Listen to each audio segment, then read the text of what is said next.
she was on her knees. A black woman, beautiful, composed, a woman who had spent 14 months making herself invisible just to survive inside those walls, on her knees in the dark, in the private office of the most dangerous man in the room. In any room. A Korean mafia boss whose name made grown men lower their voices. A man with dragon tattoos climbing his neck. A silver ring that meant more than most people's entire lives. And a silence so heavy it functioned as a weapon.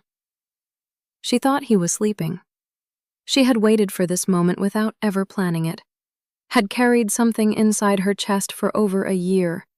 Something she had no right to feel and no safe place to put. And on this particular night, in this particular silence, her body made a decision her mind had been refusing to make for 14 months. She took his hand in both of hers, and she kissed it. Not quickly, not lightly. With everything she had been holding back since the night she saw him broken and alone at 3 a.m, and walked away without saying a word. Because she understood, better than anyone, what it cost a man like that to be seen. She whispered the truth she had never said to anyone. That she loved him. That she knew it was impossible. That she knew exactly who he was, and exactly who she was, and exactly what stood between them. She thought the room was holding her secret. What she did not know was that the Iron King had not been sleeping for the last 20 minutes. He had heard everything. Every single word. Before starting the story, comment down below where you are watching from and what time it is there. If stories of karma, love, and hidden truths move you, leave a like, be sure to subscribe to the channel, and click Join to become a member and help our channel. There are houses that breathe differently after midnight, not because anything changes in the walls or the floors or the carefully placed furniture that costs more than most people earn in a year, but because the people inside them finally stop performing. The guards at the perimeter still walk their routes. The cameras still blink their slow, patient blink, but the masks, the ones worn at dinner tables and in meeting rooms and in every hallway where someone important might be watching, those come off, quietly, without ceremony, the way things always come off when no one is left to see. Aaliyah Brooks had learned this in her first week. She had learned a great many things in her first week inside the Jang mansion. How to move through marble corridors without making a sound. How to read a room before entering it. How to become so precisely useful that she ceased, in the minds of most people there, to exist as a person at all. She was the woman who kept the coffee at the right temperature, who folded the linens a specific way, who never asked questions and never needed to be told something twice. In a house full of people performing loyalty and strength and ferocity at all hours, she had found her safety in a different kind of performance entirely. Invisibility. It had worked. For 14 months, it had worked. What she had not accounted for, what no practical, sensible woman with a mother to support and a reason to keep her head down should have ever allowed, was him.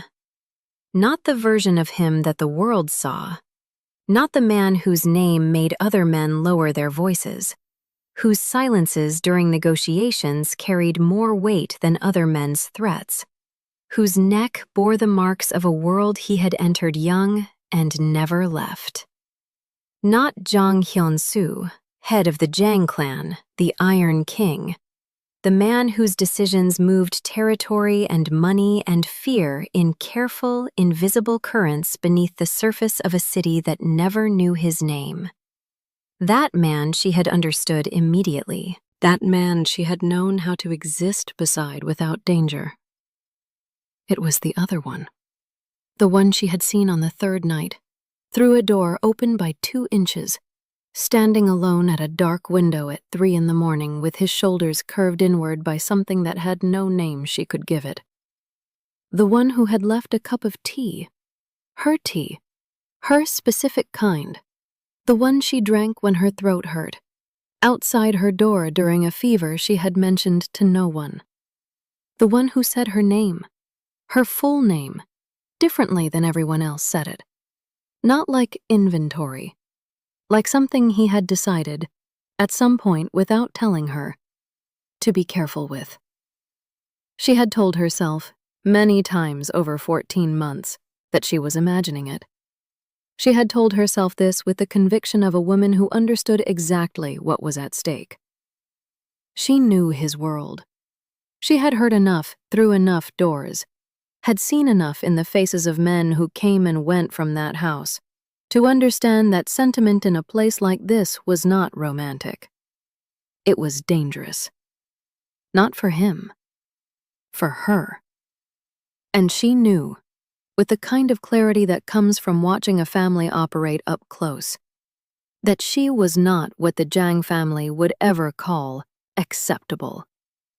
She had seen it in the way his mother looked at her the first day, in the way the aunts smiled with all their teeth and none of their eyes, in the particular politeness that is its own kind of hostility, offered to people who are tolerated rather than welcomed. She understood her position. She had been understanding it, carefully, for 14 months. And then came the Friday night when the mansion emptied out in that unusual way. The family departed, the outer guards dismissed early, the house reduced to its bones, and she finished her work at 10 in the evening, walked down the corridor that she always walked, saw the light under his office door, and made a decision that her sensible mind had not approved. She knocked. He told her to come in. She opened the door the way she always opened doors in that house, with control, with purpose, with the practiced neutrality of someone who had long ago decided that her face was not a place where her interior life was permitted to show. The office was dim, the way it always was when he was alone in it late. The single lamp in the corner threw warm amber across the leather of the sofa, across the dark wood of the desk, across the window where the city lights sat blurred and distant behind the glass like something remembered rather than seen. He was on the sofa, lying on his side, facing the window, the dark manta she had placed there a week ago pulled loosely across his lower half. His eyes were closed. His breathing was slow. The white of his shirt was slightly open at the collar, and she could see the edge of the tattoos at his neck, the dragon lines that climbed toward his jaw, rising and falling with a quietness she almost never saw on him when he was upright and present and being watched. She told him she had come to see if he needed anything before she went to her room. His answer came after a pause that lasted long enough for her to memorize the exact quality of the silence in that room. The low hum of the city outside, the faint sound of a guard's footsteps somewhere far down the exterior path, the almost imperceptible sound of his breathing. He said no. She could go. She nodded at no one in particular. And then, because her hands had always known things her mind took longer to catch up with, she reached for the lamp in the corner. She turned it off. The room dropped into the dark blue of night and window light, and she stood there for one breath too many before she turned and walked out and closed the door behind her with the gentleness of someone determined not to disturb what they have already disturbed. She did not go to her room. She had known, in some honest and inconvenient part of herself, that she would not. She walked, instead, to the library that no one used, to the narrow window at the end of the east corridor that looked out over the garden, to the small sitting room off the kitchen, where she sometimes ate alone when her shift ended late. She walked the way people walk when they are arguing with themselves and losing, when the sensible voice is still talking, but the thing it is arguing against has already made its decision, and is simply waiting for the rest of the person to catch up. She thought about Ji-yeon. She had tried not to think about Ji-yeon since the dinner, and she had failed at this with remarkable consistency. The woman had done nothing wrong. This was the part that made it worse. She had simply sat at that table in a dress that was exactly right, and smiled in a way that was exactly right, and represented everything that made sense for a man like Hyeon-Su in a world like his. An alliance with history behind it. A family that would open doors rather than close them. A future that fit cleanly into a structure that had been built long before either of them were born. Aaliyah was not any of those things. She was a woman from Atlanta with a gold bracelet from her mother, and 14 months of knowing where he kept his analgésicos and how long he could go without eating before his focus began to fracture. And the love she had never named out loud to anyone, including herself, that had been growing in the dark of her chest like something that did not need light to survive. She stopped walking when she found herself back in the corridor outside his office. The light under the door was gone now. She had turned it off herself. She stood there in the dark of the hallway for a long time. Long enough that the rational argument finished presenting its case and sat down, exhausted. And then her hand found the door handle, and the door opened without a sound, and she stepped inside. He had not moved. The same position, the same slow breathing, one hand resting loosely over the edge of the sofa, fingers slightly open. The silver ring on his small finger catching the faint light from the window, like something quietly waiting to be noticed. She crossed the room without sound. She reached the sofa. She looked at his hand. And then, in the manner of someone who has run entirely out of the strength required to keep not doing the thing they have needed to do for 14 months, Aaliyah Brooks lowered herself to her knees beside the sofa of the most dangerous man she had ever known, took his hand in both of hers with the careful reverence of someone handling something precious and irreversible, and pressed her lips to the back of it. The kiss lasted longer than she intended, not because she lost herself in it, though she did, in the way that people lose themselves in the first honest thing they have done in a very long time, but because the moment her lips touched the back of his hand, something in her chest that had been pulled tight for 14 months released all at once, and the releasing took time. It was not dramatic. There was no music in it, no trembling, no cinematic quality to the amber light and the city blur behind the window.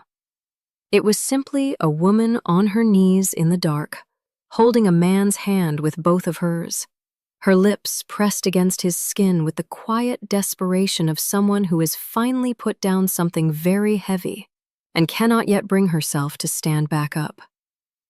She spoke with her lips still against his hand, not because she planned to. The words came the way tears come, not from a decision, but from a pressure that has been building too long to be contained by willpower alone. She told him she knew. She told him she knew exactly what this was, and exactly what it was not, and she was not confused about the difference. She knew who he was.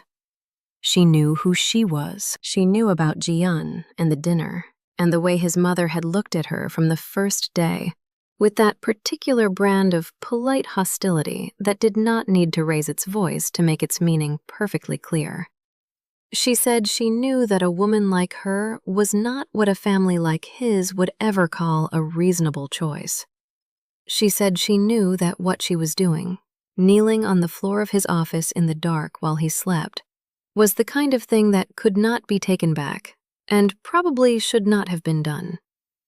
And then her voice dropped to something that was barely sound at all, the kind of register that exists at the very bottom of a person, below the place where performance lives, below the place where self-protection lives, in the quiet, original core of someone before the world taught them to be careful. She said she loved him. She said it the way people say true things when they believe no one is listening, without preamble, without decoration, without the careful architecture of words chosen to protect the speaker. Simply and completely, the way the thing was. She said she loved him in a way that had not diminished with time or sense or repeated internal instruction to stop.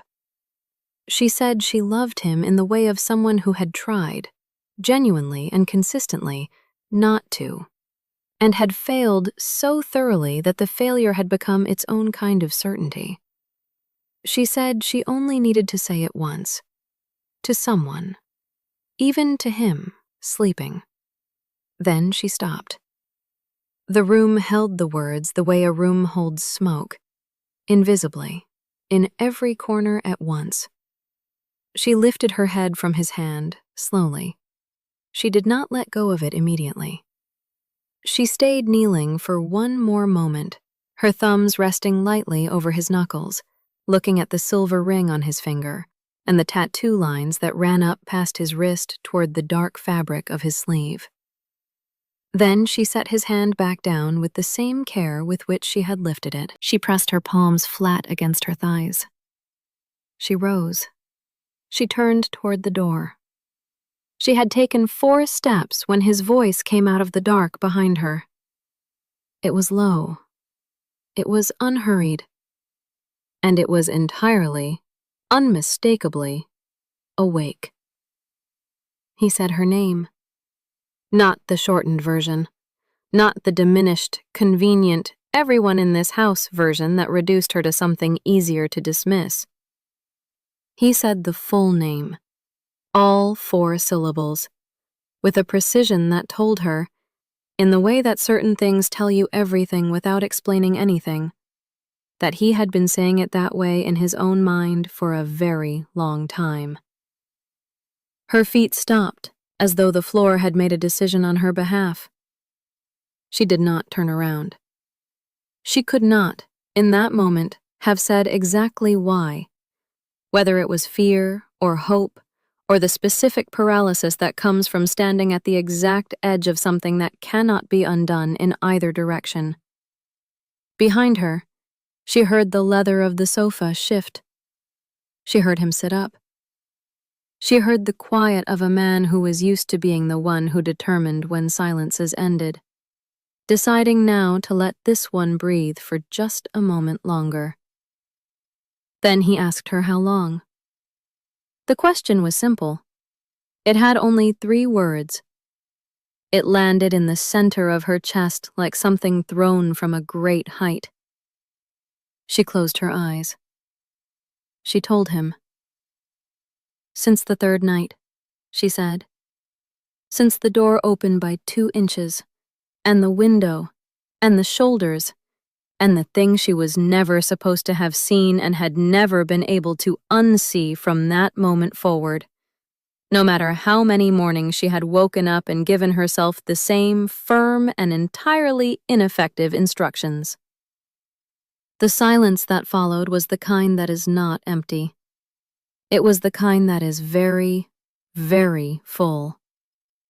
And then Jang Hyeon-Su, the Iron King, the man whose silences moved rooms and whose stillness made grown men careful, spoke 2 words into the dark of his office that stopped Aaliyah Brooks's heart as completely and as permanently as if the organ had decided, after 14 months of working too hard, that it had finally found a reason to pause. He said, "Me too." 2 words. That was all. 2 words in a room that had heard negotiations worth millions, decisions that rearranged the lives of people who never knew his name, silences that had functioned as verdicts. 2 words that carried none of the weight of any of those things, and somehow outweighed all of them combined. She stood with her back to him, and her hand not quite touching the door, and the 2 words settling into her like water finding the lowest point of a surface. Slowly, completely, with the patient inevitability of something that was always going to end up exactly there. She turned around. He was sitting up on the sofa now, his forearms resting on his knees, his head slightly forward in a posture she had never seen on him in any room where another person was present. Not collapsed. He was not a man who collapsed. But lowered. Voluntary. The way a person lowers themselves when they have decided, after a long time of not deciding it, that the height they have been maintaining is no longer worth the effort it costs.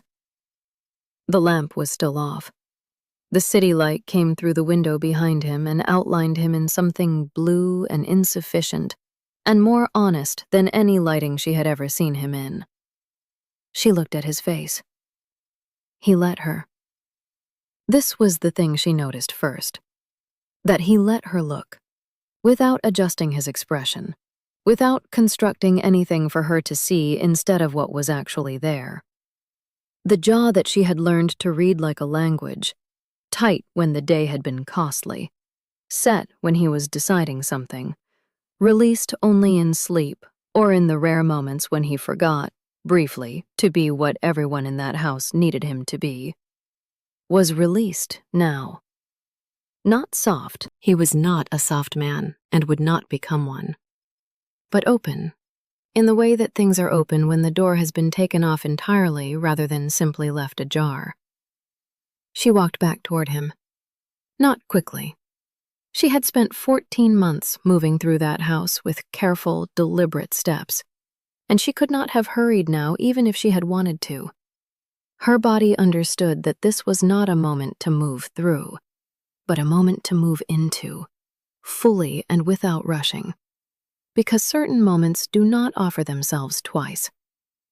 She stopped when she reached the edge of the low table in front of the sofa. He looked up at her from where he sat.